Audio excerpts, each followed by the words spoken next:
Hello mga katigasin. Salamat muli sa mga nag-subscribe sa aking YouTube channel. Nag-like and share. Maraming salamat mga katigasin, mga gagayem.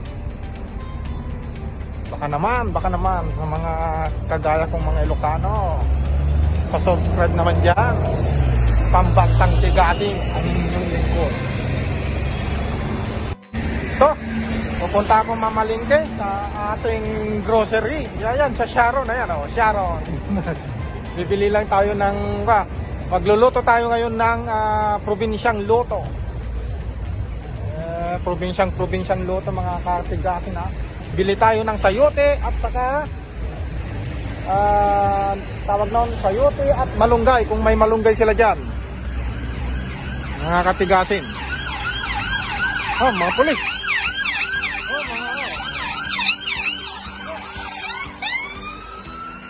May mga dumaan na ganyan, yung mga sasakyan tumatabi na yan dito sa UK. Ewan ko lang dyan sa Pilipinas kung may mga dumaan na ganyan, di pa tatabi mga sasakyan. Kaya mga driver dito mga katigasin ay talagang tawag nun respetado at saka tawag may mga disiplina sila. Sana ganyan din sa atin sa bansa natin. May mga disiplina ang mga driver, lalo na dyan sa Maynila mga katigasin, di ba? Walang disiplina mga driver. Kaya dapat ganito ang gayahin ng mga katigasin natin. Gayahin nila yung patakaran dito sa UK. Okay, at tayo mamalingki na. Tayo tatawid. May tumatawid din, Tayo tatawid, ha? Mga katigasin. Oh, ito may katigasin, may sayote sila. Yan, sayote. Dito kami dito mga katigasin, Ano to? Parang pato, gabi, Ito nga, ito nga ang kukunin natin. Parang, yan. Dalawahin na natin. Yan. Yun. Sira. Ganito lang po kami dito sa UK mga katigasin, ha. Ayan yung mga kanamin, itong grocery dito sa amin. Ayan, kompleto, di ba? May repolyo pa, kompleto. Yan, mga katigasin. Itong masarap dito. Gagawa tayo ng dessert. Kamuting kahoy. Next time. Pa mga katigasin, may buko pa sila dyan, may papaya pa, may mangga, kompleto. Sana may malunggay. Ayun, the best, may malunggay mga katigasin. Ayan, malunggay, kompleto, sarap ng tinula natin to. Basic, balik tayo sa basic.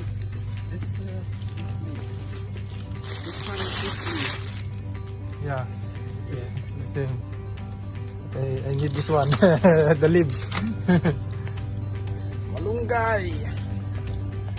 Ayan ang bunga, Pero yung presyo nito balitok mga katigasin, Kasi nung minsan nagluto tayo, sinare natin sa YouTube, bumili lang tayo ng 3 piraso. Okay na to, sayote at malunggay. Papaya sana, kaso para mas masarap ang papaya mga katigasin, sarapan natin, sa parang Pinoy na Pinoy. Ayang papaya nila, masarap to mga katigasin, papaya na lang. Ayan, isang papaya na lang. Okay. Ito, may upo dyan, upo, diba? Wala lang dito mga katigasin, yung talbos ng kamote, guti kamote, siyawan lang dito, ito na mga katigasin, di ba? Nakapamalingki na ako. Nang lulutuin natin. Mag-basic tayo ngayon, balik sa basic. Go back to basic. Para saka natin titirahin yung mga matitinding luto. Go back muna tayo sa probinsyang luto.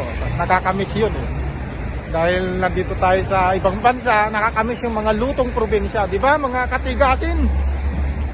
Napamalingki ko, isang malunggay at saka papaya kinuha ko, mas mahal nga lang. Mas mahal yung papaya mga katigasin. Kasi lagi na lang sayuti nung nakaraan, nagsayuti kami. Kaya papaya naman, kakaiba. Malunggay with the papaya na tinulang manok. Basic na basic, mga katigasi. Pero gusto ko pa rin i-share sa aking pagluluto ang tinulang manok. Okay? Diyan lang po, malapit lang. 2 minutes lang ang bahay. Diyan lang ang bahay namin. Diyan lang. So, tawid ka lang dyan. Ang grocery. Kasi dito sa banda sa amin, maraming mga bilihan. Kompleto. Pag pumunta ka pa dyan sa Tooting Broadway, mas marami na naman dyan. Lakad ka lang ng 10 minutes. Diba, mga katigasin? Ito lang ang buhay ni Tigasin. Tiga pamalingke, di ba?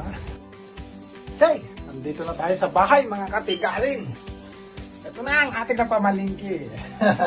Di ba, may chicken na dito. May chicken na dyan. Ito na, handa na natin ang ating na pamalingke, mga katigasin. Ano? Dahil nakatulog yung mga bata, nagpaalam naman ako kay Tony. Mamalingki lang ako dyan sa labas.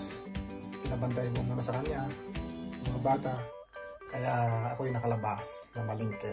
Kaya itong si pambansang tigasin nyo, mga katigasin, magluluto ulit. Okay? At isi-share ko ulit sa aking YouTube channel para naman makapagbigay kaalaman din sa mga kaibigan natin, mga katigasin natin, mga kapwa ko Pilipino na nandito sa abroad na hindi na marunong magluto ng mga probinsyang luto. Ito ang para sa inyo. Ibabahagi ko ang lutong probinsya. Ilocano, tinola na manok. Di ba? Tigasin. At bumili tayo ng bulong timarunggay. Okay? At saka may chicken cube tayo. Ito na, kompleto na oh, may pang tinola, di ba? Kompleto na yan, malasa na yan. Ito, igigisa natin mamaya yung chicken, may sibuyas, luya, may luya na naman, di ba? The best ang luya, at may sili, at may boy bawang.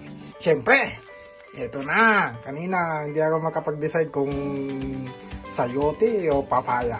Sayote o papaya. Sayote o papaya. Papaya.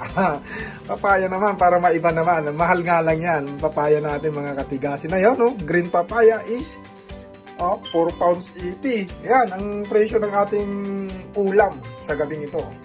Diba? Presyo lang 11.11 pounds. Diba? Kapag kumain ka sa labas, mga katigasin, mga kapwa ko Pilipino nasa abroad, pag kumain kayo sa labas, mahal. Laki ng magagastos nyo. Pinakamababa na siguro, mga 30. Yan, pinakamababa. Dito sa UK, kung kasama mo buong pamilya mo, kumain ka sa labas, o sa mga restaurant, gagastos ka ng 50 pounds, 40 pounds, pataas, mga katigasin. Kaya kapag nagluto ka, look! Yan! Makatipid ka na, masarap pa ang iyong ulam. Diba? Pasok sa budget na naman yan, mga katigasin. Pasok na pasok sa budget sa panahon ng pandemya. Diba? Dahil tayo'y nasa bahay, lockdown, dito sa UK, Tier 5. Ayan, pasok na pasok sa budget yan. Masarap pa at masustansya pa. Diba? Ito na naman, gusto ng mga bata to, mga may sabaw. Sinasanay ko sila sa aking pagluluto, sinasanay ko sila na kumain ng mga probinsyang luto para naman pag uwi sa Pilipinas, hindi sila magtataka o hindi sila ayaw nila yung mga lutong ganyan. Kaya dito pa lang, habang bata pa, sinasanay ko na sila. Kaya mga katigasin, samahan nyo ako at i-prepare na natin itong ating napamamalingke ng mga sahog sa aking tinolang manok. Okay? Mga katigasin, I just want to share with you for everyone kung paano magtanggal ng data ng malagkit nito. Bago natin hugasan, iwanan ko muna to. Yan. Tapos ganyan mo lang para matanggal yung kanyang, ayan. Ayan o. Oh, di ba mga katigasin? Ayan o, di ba natatanggal yung malagkit na yan. Ayan o. Para hindi siya malagkit-lagkit. Tanggal na yan mga katigasin ha. Diba? Simple, ganyan lang. O, di ba? Okay, mga katigasin. Nahugasan ko na. Natanggal ko na rin yung malagkit-lagkit niya dyan. At tayo ibabalatan na ang ating papaya. Diba? Ayan o. Sarap ng papaya mga katigasin. Ayan, kahit nasa abroad tayo, nakakatikim pa rin tayo ng ganitong klaseng ulam, ganitong klaseng mga gulay. Masustansya na. Murang-mura pa. Pasok na pasok talaga sa ating mga budget. Mga katigasin. Ayan ang ating papaya. Ayan o. Ayan. Yan na po pagbabalat ng ating papaya.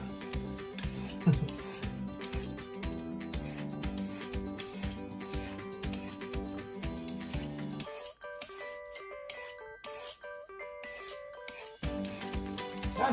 Natanggal na natin yung papaya. Ayan. Hugasan na rin natin itong landet natin.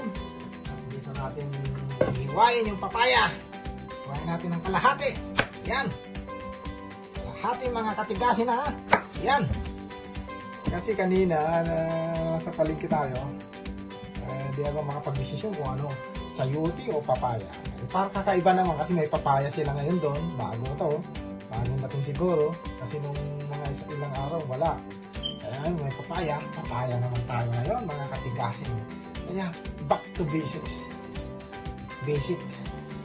Diba? Yan, hiwain lang natin ng ganyan. Ang papaya natin. Yan lang po. Tumiiwan ng papaya, mga katigasin, ha? Yan. Diba? Masustansya na. Green na green pa ang ating ulam ngayon sa gabing ito. Mga katigasin. Kailangan natin ito sa panahon ngayon. Panlaban to ng COVID. Ulam tayo ng mga gulay. Malakas ang ating resistensya, mga katigasin. Okay, mga katigasin. At i-prepare naman natin tong dahon ng malunggay. Sa Ilocano, bulong ngiti marunggay. Katamsa. Gagayen ken katigasin. Okay, i-prepare na natin. Mga katigasin, malunggay, na-prepare na natin. Ayan o, ganyan lang po ang pagtanggal ng dahon ng marunggay. Mga katigasin, tapos kung may mga malalaking ganyan, tanggalin din para hindi siya masyadong yan.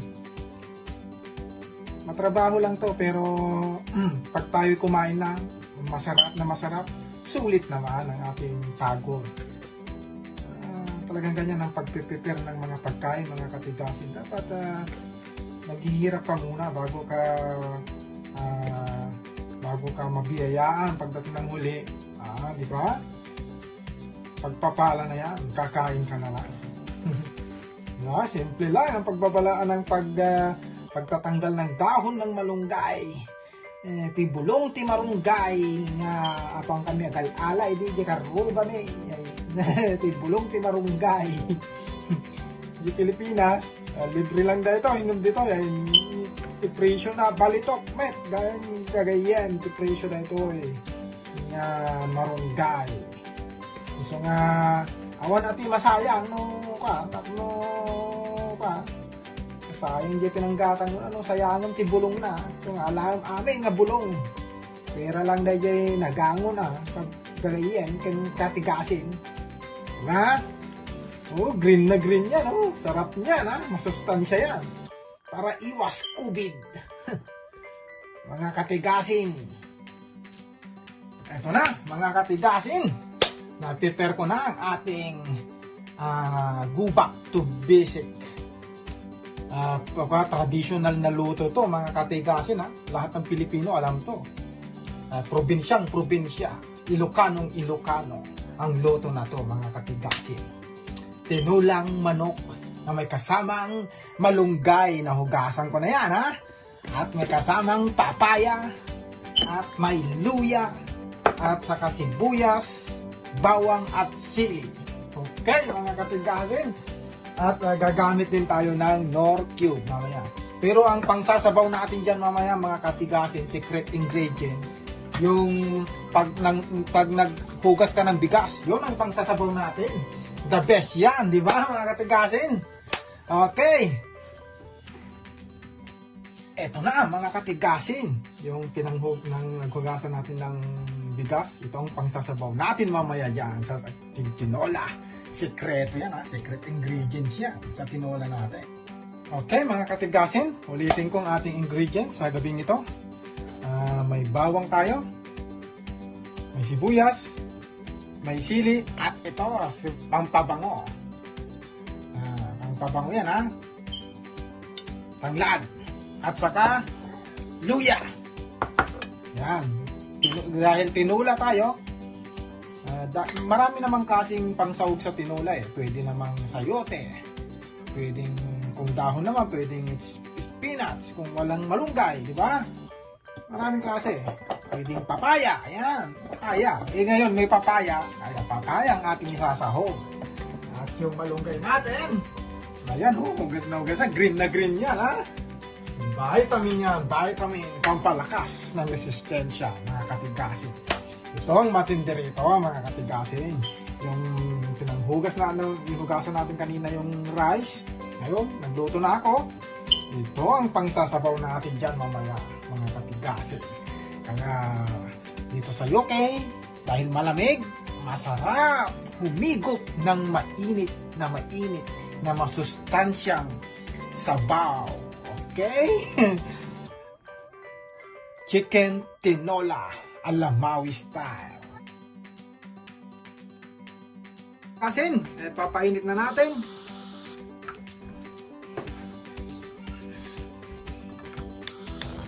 Yan. Medium heat.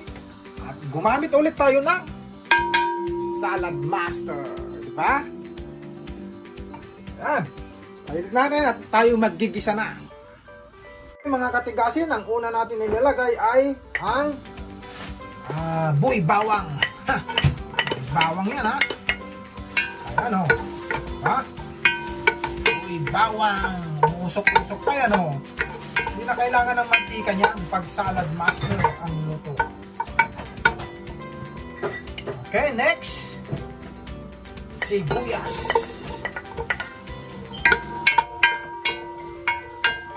Yan. Itong luya. Para mabango-bango.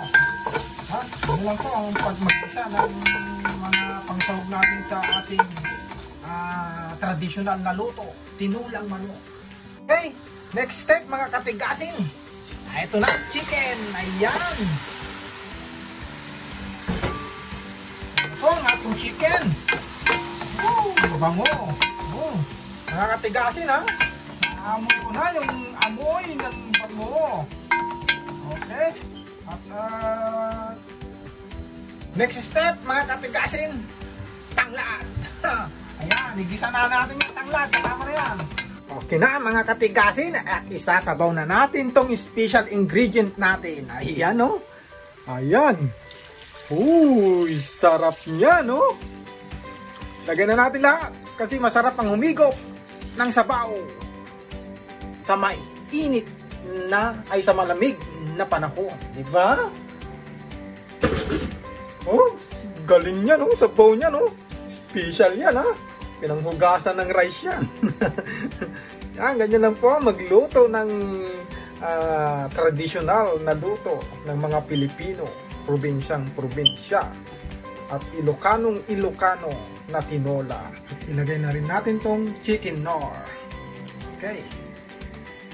Yan, ha? Pakuluan na natin yan at mapapalambot na yung ating pakuluan muna natin bago natin ilagay yung papaya natin. Ayan na ang aking tinola. At ito, lalagyan na natin itong papaya. Ayan na ang papaya. Masustansya. Pampalakas yan sa panahon ng pandemya. Para yung ating resistensya ay sumigla. Diba? Para iwas sakit, mga katigasin ha. Iwas sakit sa COVID. Ayan po. Yan.